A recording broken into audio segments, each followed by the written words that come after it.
हम आदिवासी हैं।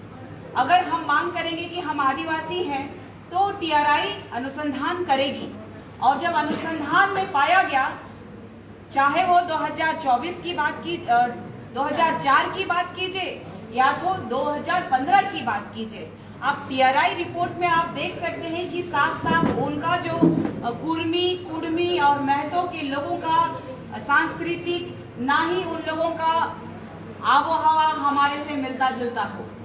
ये आदिवासी बनना चाहते हैं जिस बिकॉज हमारे कुछ परंपरा संस्कृति को वो अपना चुके हैं, इसीलिए वो कह रहे हैं कि आज हम आदिवासी हैं।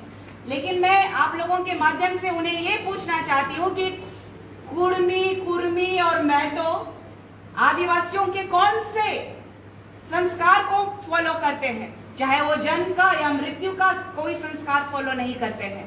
रही बात की उरांव की, हो की, मुंडा की, तो ये किन्हीं में से नहीं आते हैं।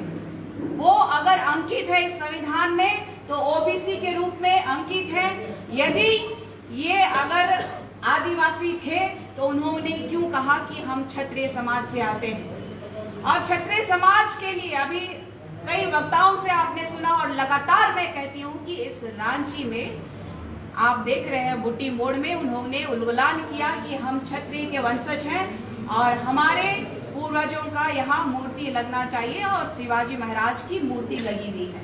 आप लोगों को और एक बात बताना चाहती हूँ मैं कि लगातार जो ये कुर्मी, कुर्मी और महतो जो लगातार अपनी आवाज को उठाते रहते हैं कि हम किस तरीके से अपने समाज को आदिवासियत का दर्जा दिला सके, तो ये सिर्फ और सिर्फ राजनीतिक गतिशील का एक जटिल मुद्दा बना करके इन लोगों ने रखा हुआ है। अभी आप देख रहे हैं कि बिहार में चुनाव हो रहा है, और ये 20 तारीख का ही इन लोगों ने चुनाव क्यों किया? क्योंकि इसी दिन इन लोगों को आदिवासियत से हटा दिया गया था, इन्हीं के लोगों की मांग के द्वारा, क्योंकि ये आदिवासी कहलाना नहीं चाहते थे। आदिवासी बेहद गरीब और पिछड़े तबके के लोग होते हैं जिनको ये भारत के संविधान में आरक्षण दिया गया है।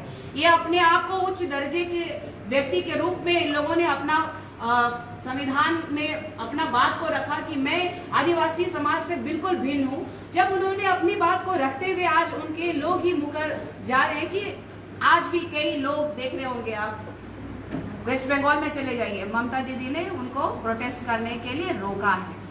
लेकिन इस राज्य में